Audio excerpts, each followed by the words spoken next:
बहुनाम जन्मनामन्ते ज्ञानवान मा प्रपद्यते। वासुदेवः सर्वमिति स महात्मा सुदुर्लभः। 7वा अध्याय आपण बघतोय। भक्तीचं दालन जिथनं चालू होतं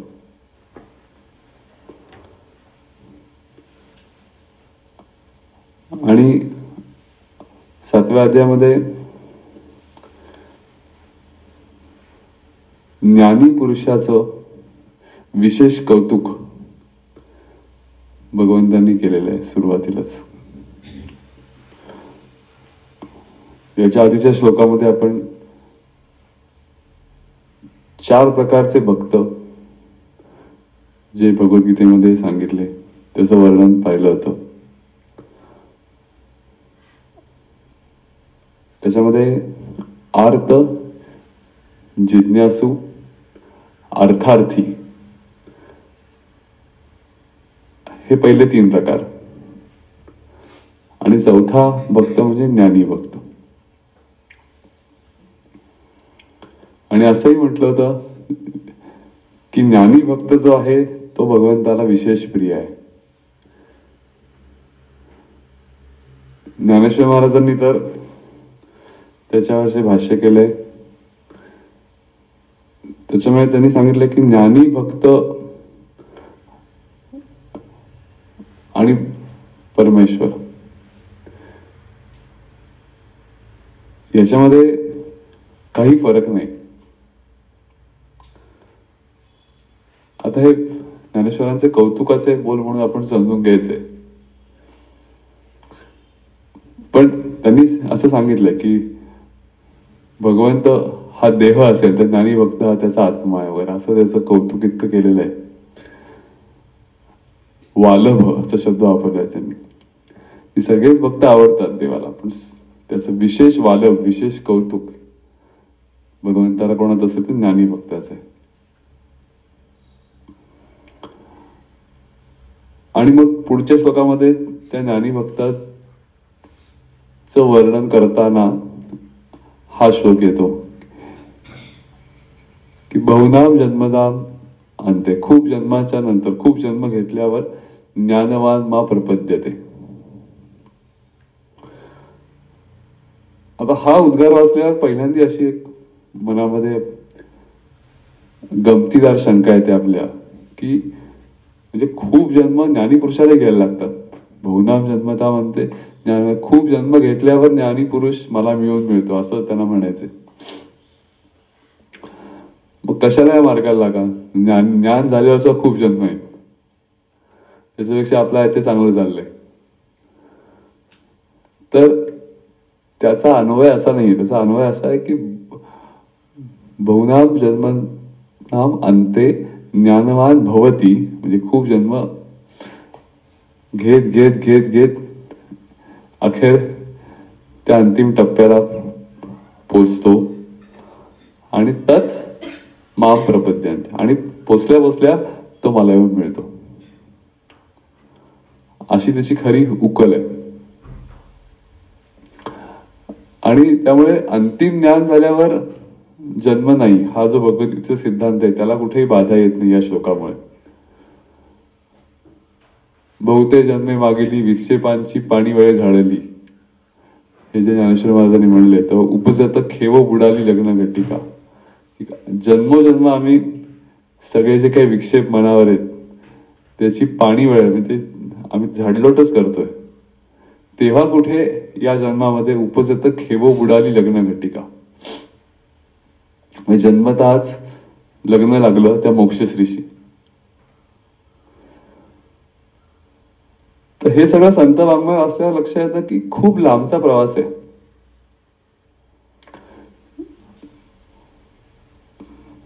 जेव्हा ती मंगल घटिका येते तेव्हा ते त्या क्षणी थेंबुटा सागरी मिळाला त्या क्षणी होऊन जावं, हे जरी खरं असलं तरी तिथपर्यंत पोहोचायला प्रवास खूप लांबचा प्रवास आहे।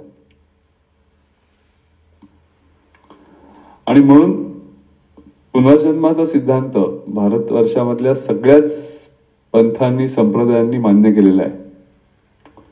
फक्त हिंदूंनी मान्य केलंय असं नाही, जैनांमध्ये सुद्धा मान्य आहे.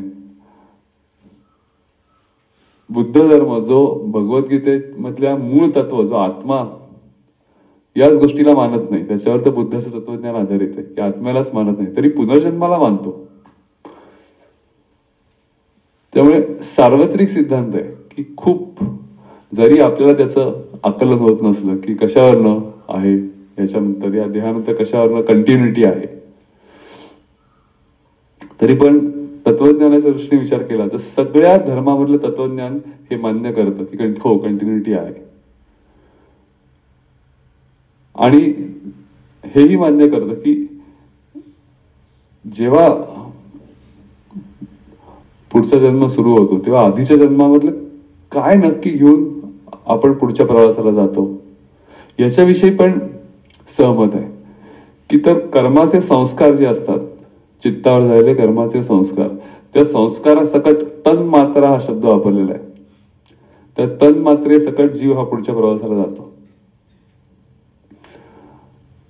आणि म्हणून मग अनेक संतांचं जे म्हणणं आहे की ऐसे का हो न करा काही, अंतिनाश नाही जया. मग अशाच गोष्टीवर का फोकस करू नये आपण की जी गोष्ट नाश न पावता आपल्या बरोबर येणार आहे. असं किती आपण म्हटलं तरी असं होत नाही प्रत्यक्षात. नाशिवंत गोष्टीमध्येच आपला जीव अडकलेला असतो.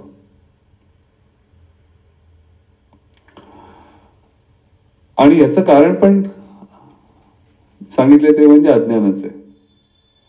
असं का होतं? कारण अज्ञान म्हणजे काय तर सगळे जगामधले जे काही विविध रंग वर्ण रूप आकार दिसत आहेत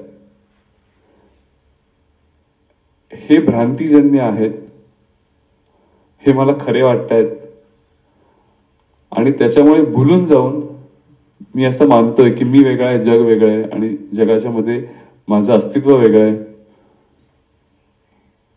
आणि हे जोपर्यंत चालू आहे तोपर्यंत हा प्रवास चालू आहे.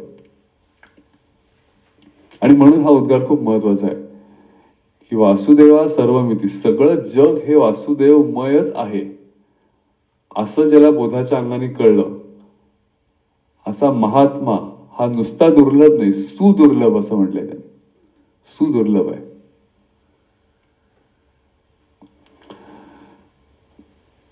कारण आत्मज्ञानाविषयी सुद्धा जेव्हा आपण बोलतो तेव्हा आत्मज्ञान ही जी गोष्ट आहे ती पण विकसित होत जाणारी गोष्ट आहे. त्याच्यामध्ये 2 टप्पे जरी अगदी महत्वाचे सांगायचे झाले तरी पहिला टप्पा जो आहे तो म्हणजे हो हे आत्मतत्व आहे, मी म्हणजे तत्वरूपच आहे.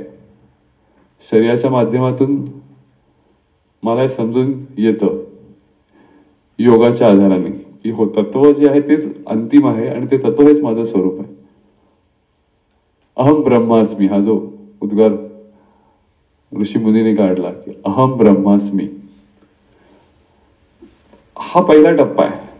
आणि पुढचा टप्पा तर मीच फक्त तत्वरूप असं नाहीये, सगळे जग जे दिसतंय सर्वम खलु इदम ब्रह्म, सगळं जग आहे ते सुद्धा एकच तत्व आहे, ते वेगवेगळ्या रूपाने नटलेलं आहे. फक्त मला जरी कळत नसलं तरी तेच तत्व वेगवेगळ्या आकाराने रूपाने वर्णाने नटलेलं आहे. असा बोध ज्याला झाला तो महात्मा अत्यंत सुदुर्लभ आहे असं गीतेचं प्रतिपादन आहे. म्हणजे पहिल्यांदा तत्व आतमध्ये अनुभवायला लागतं. हा सिक्वेन्स बदलता येत नाही. असं उलट होऊ शकत नाही की आम्ही बाहेरच्या आधी बघतो मग आतलं बघू, नाही, आधी आतल्या तत्वाचा अनुभव. अर्जुनाला पण तसंच झालं. पहिल्यांदा त्याला डोळे मिटायला लावले आणि मग डोळे उघडल्यावर विश्वरूप दर्शन. तर त्या तत्वाचा अनुभव आतमध्ये घ्यायचा आणि मग तो बोध बाहेरच्या जगामध्ये वावरतानाही टिकायला पाहिजे.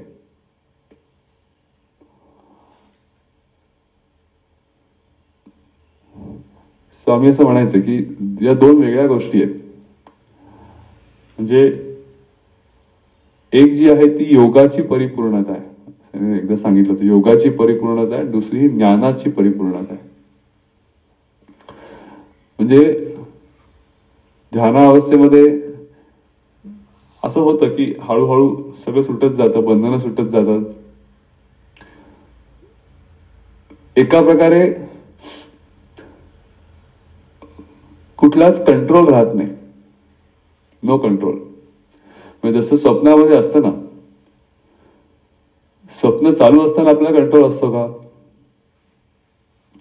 आपणच म्हणू शकत नाही काय खरं नाहीये, असं असू शकत नाही, हे मला अजिबात पटत नाही, त्यामुळे स्वप्न आहे, अजिबात असत नाही. आपण एकदम रममाण झाले असतो स्वप्नामध्ये. जोपर्यंत जाग येत नाही तोपर्यंत आपण कम्प्लिटली याच्यामध्ये व्हावत असतो, एका प्रकारे कंट्रोल गेलाच असतो ना रियालिटीवरचा. तसंच ध्यानामध्ये सुद्धा असं होतं की कम्प्लीट असं लक्ष येतं की काहीही माझा असा कंट्रोल त्या तत्वावर नाहीये, ते तत्वच संपूर्णपणे भरून आहे. आणि ते तत्व जेव्हा अनुभवाला येतं, प्रतीती हा शब्द आपण वापरतो. सर्वसाधारणपणे व्यावहारिक जगामध्ये जे आपण अनुभवतो त्याला अनुभव असं म्हणतात, आणि आंतरिक जगामध्ये जे आपण अनुभवतो त्याला अनुभूती असं म्हणतात.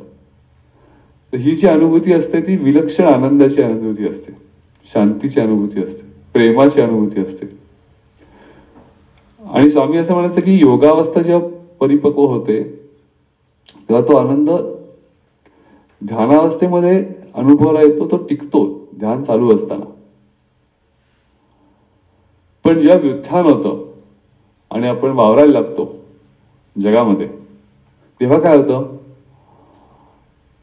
तर तेव्हा योगामधली परिपक्व अनुभूती ही स्मरण रूपाने आपल्याबरोबर राहते की हो कसलं काय तेव्हा अफाट वाटलं होतं मला, पण स्मरण असतं. आपल्याला व्यावहारिक बाबतीतचा खूप गोष्टींचं स्मरण असतं की तो नॉस्टॅल्जिया वगैरे आपण म्हणतो ना, काय ते आठवलं की आम्हाला ते दिवस आठवतात. आणि आम्ही असं नॉस्टॅल्जिया हा स्मरणाचाच भाग आहे ना, की काहीतरी मी चांगलं अनुभवलं होतं आयुष्यात, त्याची आठवण सुद्धा मला किती सुखदायक वाटते. तसंच योगाच्या बाबतीत होतं की स्मरणरंजन शक्य आहे. ती अनुभूती ही कुठले आलंबनाशिवाय मिळाली ही वस्तुस्थिती आहे. काही नव्हतं तेव्हा, फक्त मी होतं, अस्तित्व होतं, आणि त्याच्यामुळे मी केवळ असणं हीच किती आनंददायक गोष्ट आहे याचा मी अनुभव घेतलेला आहे, ज्याला मी अनुभूती म्हणतोय. पण व्यावहारिक जगामध्ये मला आठवलं की त्याचं स्मरणाने तो आनंद मिळतो परत. पण जेव्हा ही योगाची अवस्था ज्ञानामध्ये परिपक्व व्हायला लागते, योगाची अवस्था सिद्ध होणं आणि ज्ञानाची अवस्था सिद्ध होण्याचा फरक काय आहे, तर ज्ञानामध्ये जेव्हा ती परिपक्व होते तेव्हा ते फक्त स्मरण राहत नाही, ते स्फुरण होऊन जातं, असं स्वामी म्हणलं ते एका ठिकाणी, स्फुरण होऊन जातं, ज्याला बोध हा शब्द वापरतात आपल्याकडे. म्हणजे ज्ञानी अवस्था अनुभवलेली जी व्यक्ती असते, जो महात्मा असतो, त्याच्या बाबतीत काय होतं की तो जरी वावरायला लागला संसारामध्ये योगाच्या साधनेमधनं खाली येऊन, तरी सुद्धा त्या ज्ञानाचा बोध हा साधने इतका स्पष्ट टिकून असतो, त्याला आठवावं लागत नाही, किंवा ते सहजच इतकं स्फुरण असतं की त्यावेळेला किती छान झालं होतं असं नसतं, आत्ताही तेवढंच छान आहे. आणि त्याच्यामुळे योगाची अवस्था आणि ज्ञानाची अवस्था या दोन स्वतंत्र गोष्टी आपल्या शास्त्रांनी मानलेल्या आहेत. आणि अशी जी व्यक्ती असते त्याच्या बाबतीतलं हे विधान आहे की सगळं जगच वासुदेवमय आहे. इथे वासुदेवाचा अर्थ कृष्ण हा वसुदेवाचा मुलगा होता म्हणून वासुदेव असं न घेता, वस हा धातू आहे, सगळीकडे मीच वस्तू आहे, एक त्या जगामध्ये जे काय आहे ते माझंच रूप आहे फक्त, या अर्थाने तो वासुदेव, सगळीकडे तोच आहे याचा प्रत्यय ज्याला येतो तो खरा ज्ञानी पुरुष. आणि तो प्रत्यय हा अखंडित असतो, तो स्मरणाने घ्यायचा नसतो किंवा तो भावनात्मक पण नसतो. परमार्थामध्ये भावनेला महत्व निश्चितपणे आहे. सुरुवातीला जेव्हा आपण वाङ्मय वाचत असतो आपण, म्हणजे वेस्टर्न सायन्सच्या बाबतीत सांगायचं झालं तर fake it until you make it असं त्यांची फिलॉसॉफी आहे. त्या हास्य क्लबमध्ये तुम्ही बघता ना की हसायला येत नसतं, पण तरी पण त्यांची फिलॉसॉफी असते की हसायची प्रॅक्टिस करा, म्हणजे आपोआप आयुष्य हसायला यायला लागेल, आतनं हसावं वाटत नसलं तरी. तर तसं मला वाटत नाहीये की सगळीकडे तो भरलेला आहे, तरी मी प्रक्षेपित करायचा प्रयत्न करतो की तेच परमात्मा तत्व आहे. हा भावनात्मक भाग आहे, हा मग उपयोगाचा नाहीये का, तर असं नाहीये. साधनेच्या काळाच्या मध्ये याचा उपयोग नक्की होतो.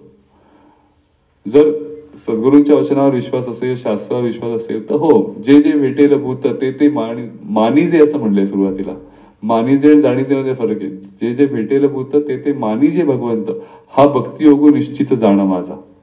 जे जे कोण तुला भेटते ते सगळे माझेच अंश आहेत असं तू स्वतःवर बिंबवायला लाग, हाच खरा भक्तियोग आहे. बाकी दुसरं काही करायची गरज नाही तुला.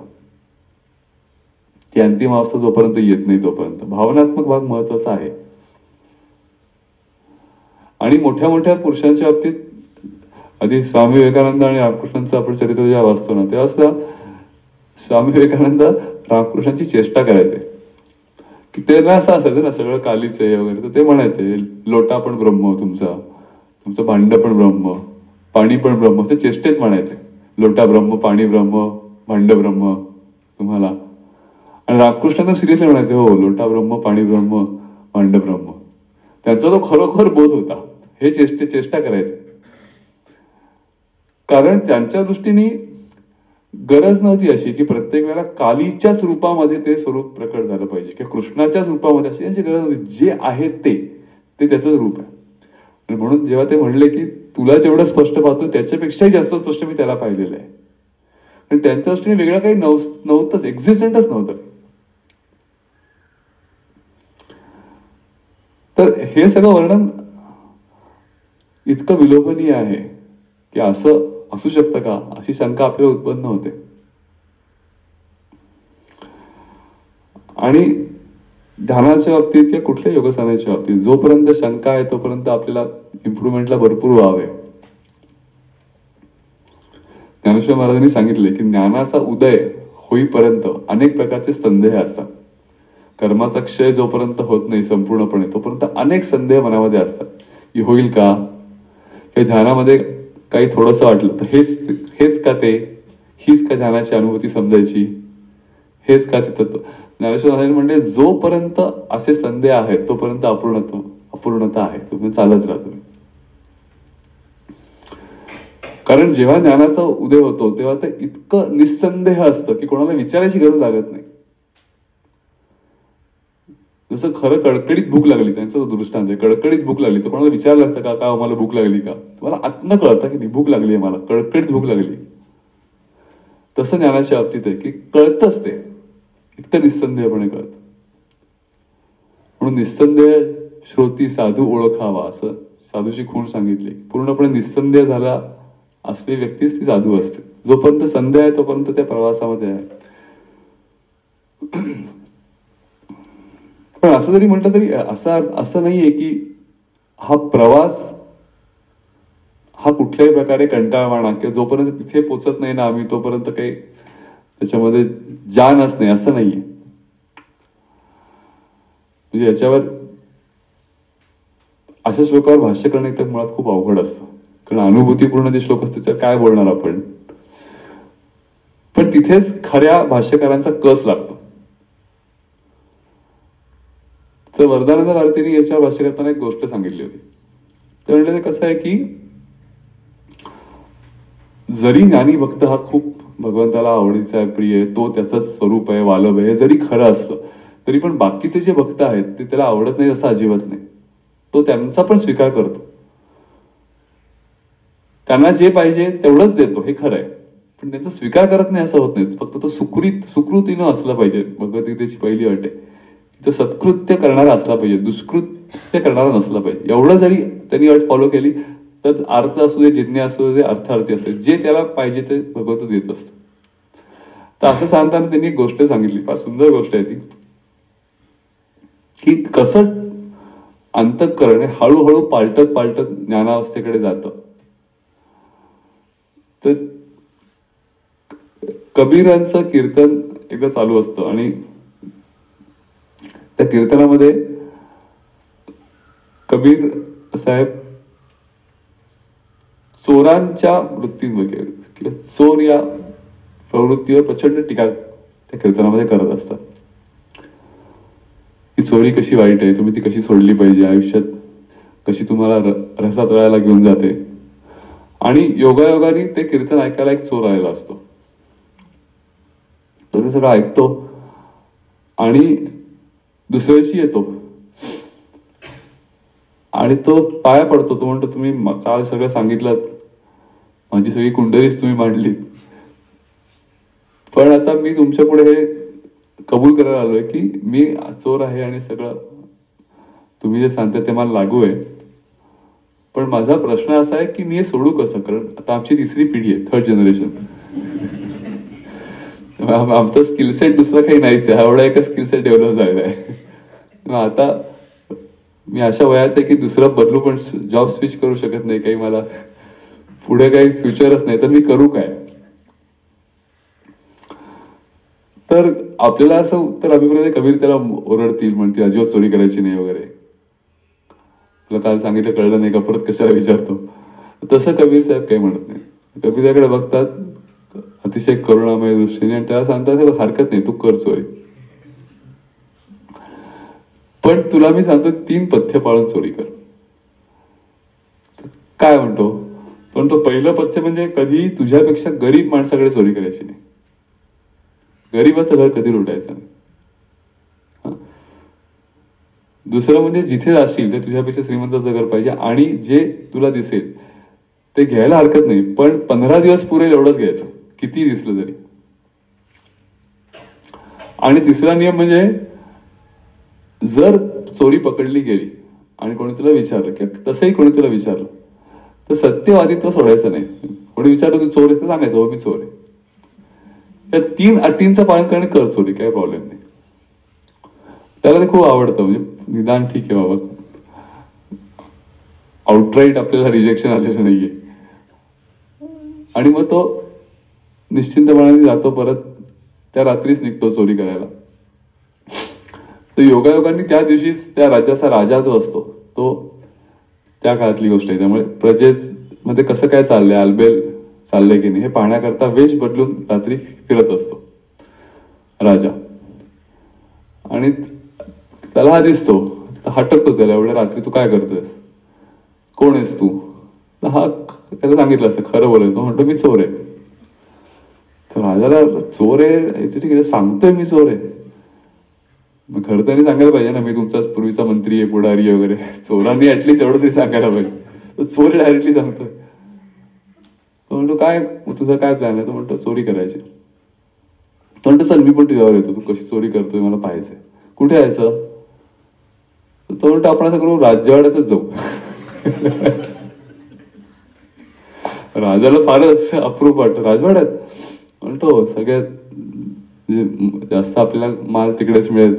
तर राजा म्हणतो ठीक आहे, मलाही तिथले काही गुप्त रस्ते माहिती आहेत जायचे, मी तुला घेऊन जातो. म्हणतो चांगलं आहे, चल घेऊन. आणि मग गुप्त रस्त्याने दोघं जातात. तर राजा शेवटी त्याला सगळंच माहिती असतो, डायरेक्टली तो जिकडे कुठे तो खजिना ठेवलेला असतो तिकडे त्याला घेऊन जातो. आणि खजिना तिथे गेल्यावर ती तिजोरी दाखवतो. चोराची हे असते शेवटी, त्याला सगळ्यात तसं काय म्हणतात टॉप नॉच त्याचं जे स्किल असतं ते म्हणजे कुठली तिजोरी उघडणे. असं मी असं वाचलंय, म्हणजे अलीकडच्या काळामध्ये असं इंग्लंडमध्ये अशी काही लोक असतात, कुठलीही जगातली तिजोरी ती उघडू शकतात अशी लोक आहेत. त्यामुळे तो उघडतो, पाहतो तर काय खजिनाच खजिना सगळा.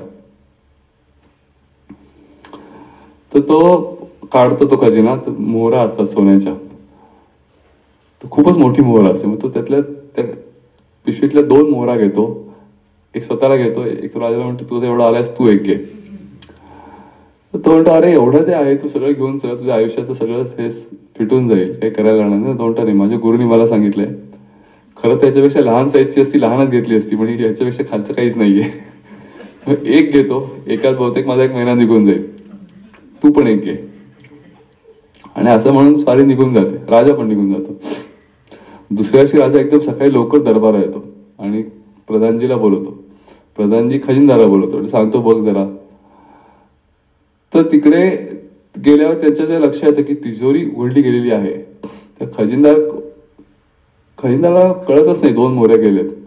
त्याला असं वाटतं नुसतीच कोणतरी उघडली, वेळा आहे, काही नेलंच नाही आतनं, म्हणून त्यांनी तो एक बॅग तशीच घरी पाठवून देतो आणि मग राजाला सांगतो.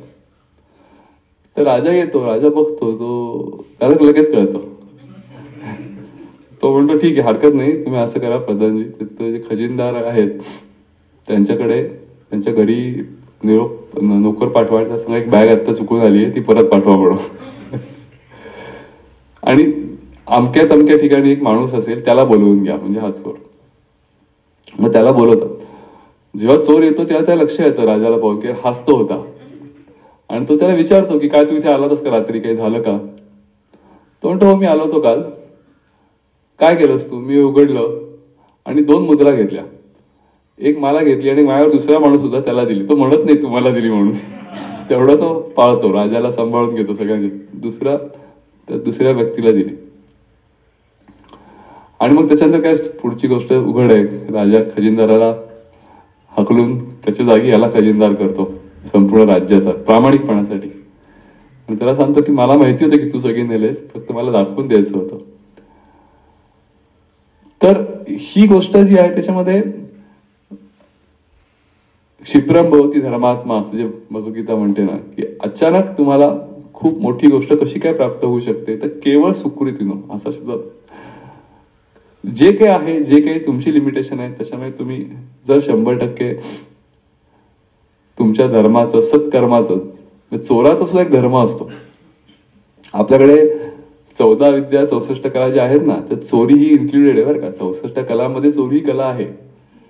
त्याचा जनक म्हणजे कार्तिक स्वामी, शंकराचा मुलगा, गणपतीचा मोठे बंधू, हे चौर्याचे जनक समजले. मोठा स्कंद पुराणामध्ये हे आहे, चोरीचा पूर्ण धर्मा, त्याचा नियम, डूज डोंट्स वगैरे. आपल्याकडे सगळे बॉस लोक होते, कुठली गोष्ट म्हटली की त्याचं शास्त्र, धर्म, नीती डिफाईंड आहे, की चोरी कशी करावी हे पण आपल्याकडे शिकवलेलं आहे. त्याच्यामध्ये काय काय येऊ शकतं, काय काय येऊ शकत नाही. तर गमतीचा भाग जरी सोडला तरी याच्यामध्ये महत्वाची गोष्ट अशी आहे की हळूहळू विकसित होत जाणारी स्थिती आहे आयुष्यामध्ये. ज्ञान ही सुद्धा सुरुवातीला बिघडत नाही की फक्त दुःखाच्या वेळेला स्मरण होतंय देवाचं, खूप अडचणी येते तेव्हा स्मरण होतंय, तेवढ्याच तो पण ठकास महाटक आहे. तो जेवढं तुम्ही द्याल, जर वाणिज्य व्यवहार तुम्ही केला तर तो पण उत्तम वाणिज्य व्यवहार करतो. जेवढं मागाल तेवढं रुपया येतो तुमचा आणि आमचा व्यवहार संपला. पण ज्ञानी पुरुषाचं असं नसतं. ज्ञानी पुरुषाची अवस्था अशी असते की मला तुझ्यासाठीच तू हवायस, बाकी कशासाठी काही नकोय. तू हवाय कशासाठी? तुझ्यासाठीच हवाय, बाकी मला काही नकोय तुझ्याकडून. आणि म्हणून तो त्याला विशेष प्रिय असतो. म्हणजे राधा एकदा कृष्णाकडे जाऊन अशी कंप्लेंट करते की कृष्णा, मी दिवसातनं 100 वेळा असं म्हणते की कृष्ण माझा आहे, कृष्ण माझा आहे, कृष्ण माझा आहे, पण मी तुला आतापर्यंत एकदाही असं म्हणता ऐकलं नाही की राधा माझी आहे.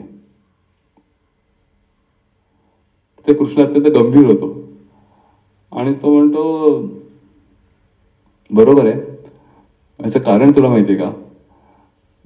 तो म्हणतो याचं कारण असं आहे की राधा आणि कृष्ण मुळात वेगळे नाहीये.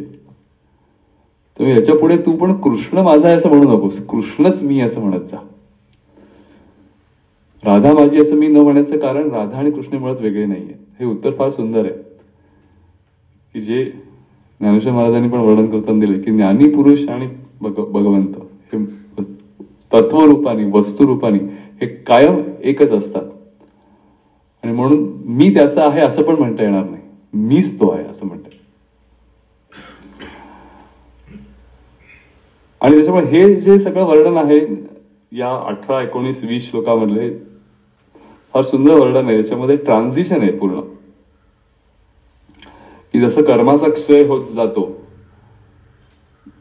तसं हळूहळू ज्ञान कसं उत्पन्न होतं हे सांगताना त्यांनी अनेक दृष्टांत वापरलेत. की जसं सूर्योदय चाहूल लागते, डोंगर दऱ्यामध्ये आपण जेव्हा वावरतो तेव्हा ती चाहूल जास्त स्पष्ट कळते, की अंधार असं कळतं की आता हो सूर्य उगवणार आहे.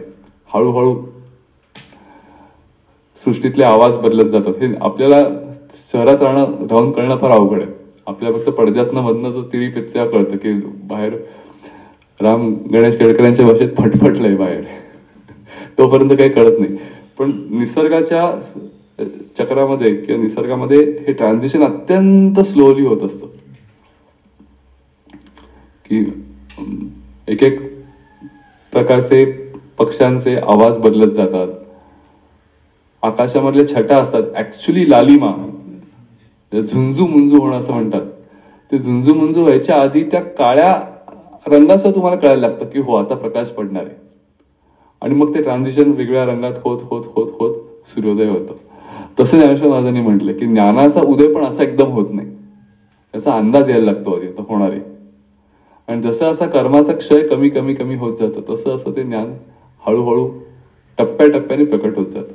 आणि ती सगळीच प्रक्रिया आहे अत्यंत विलोभनीय. आणि म्हणून त्यांनी सांगितलंय एका ठिकाणी तर हे अर्थ, जिज्ञासू, ज्ञानी आणि अर्थार्थी हे 4 शब्द जरी वापरले असले भगवंतांनी, भक्तांचे क्लासिफिकेशन म्हणून की भक्तांचे 4 प्रकार म्हणून, तरी सुद्धा या पहिल्या 3 अवस्थांमधनं प्रत्येक ज्ञानी पुरुष जात असतो असं त्यांनी म्हटलं. की काहीतरी तो सुरुवातीला अर्थ असतो, काहीतरी जिज्ञासू असतो, अर्थार्थी असतो, असं होता होता तो ज्ञानी होतो.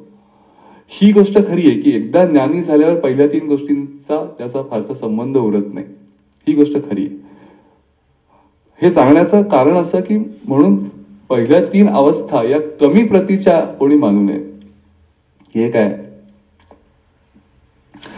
उलट ज्ञानी भक्ताला तर असा अभिमान जेव्हा होतो, जसं उद्धवाला झाला होता की मी ज्ञानी भक्त आहे, मला काही कसली गरज नाही, डायरेक्टली मला भगवंतांनी शेजारी बसूनच ज्ञान दिलेलं आहे. तो अभिमान झाला की माणूस खाली येतो की मला पहिल्या 3 अप्लायच होत नाही, मी फक्त ज्ञानी, संपलं, आलं खाली. आणि म्हणून त्याला गोपींकडे पाठवायला लागलं की ज्यांना ज्ञानी बिनी असे शब्द माहितीच नव्हते, पण त्यांना कृष्णाशिवाय दुसरं काही दिसतच नव्हतं. की कुठलीही गोष्ट दिसली तरी कृष्णाचीच आठवण आणि कृष्ण रूप लगेच होऊ शकायच्या त्या. म्हणून ती धूळ शेवटी घेऊन उद्धव नाचला त्यांची. तो म्हणला एवढं सगळं तत्वज्ञान प्रत्यक्ष त्याच्या शेजारी बसून मी शिकलो तरी ही दृष्टी मला का नाही प्राप्त झाली, हा भाव का नाही प्राप्त झाला. त्याच्यामुळे आपल्याकडे भाव ही परमार्थ क्षेत्रातली सगळ्यात महत्वाची गोष्ट आहे. की भाव आणि भावना याच्यामध्ये आपण बरेच वेळा गल्लत करतो. भावना याचा अर्थ इंग्लिशमध्ये इमोशन्स, आणि भाव हा जो अर्थ आहे भूभव असा जातोय की तोच आहे ही धारणा पक्की असणं, त्याला भाव असं म्हणतात. परमेश्वर सगळीकडे आहे ही भावना हा वेगळा भाग आहे, आणि परमेश्वरच सगळीकडे आहे हा भाव ही वेगळी गोष्ट आहे. आणि जो भाव असतो तो जेव्हा दृढ होतो तेव्हा त्याला बोध असं म्हणतात, बोधात रूपांतर होतं, तोच आहे. ज्याला सायुज्यता मुक्ती असं म्हटलं समर्थांनी, की त्याच्यापेक्षा वेगळं काही नाहीये, तेच आहे आणि तेच माझं रूप आहे, या बोधामध्येच तो महात्मा येऊन थांबतो. असा फार सुंदर श्लोक आहे.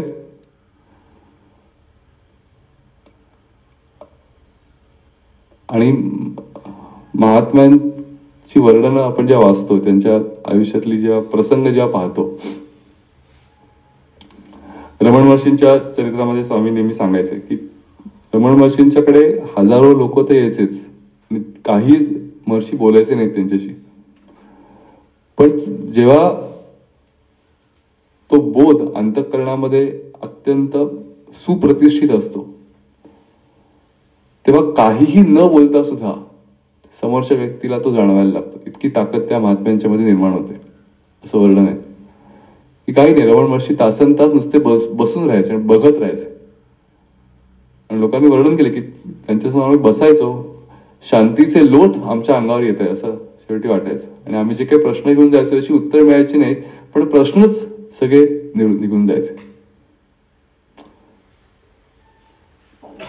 त्यांच्याकडे अनेक प्राणी पण यायचे त्यांच्या आश्रमामध्ये, आणि त्यांना प्राण्यांची मन ओळखता यायची. या महात्म्यांची ताकद जी असते की सगळीकडे तो तेच तत्व आहे, तर मग प्राण्यांमध्ये पण ते तत्व आहे ना, त्याच्या मनात काय चाललंय ते पण मला सहज कळलं पाहिजे.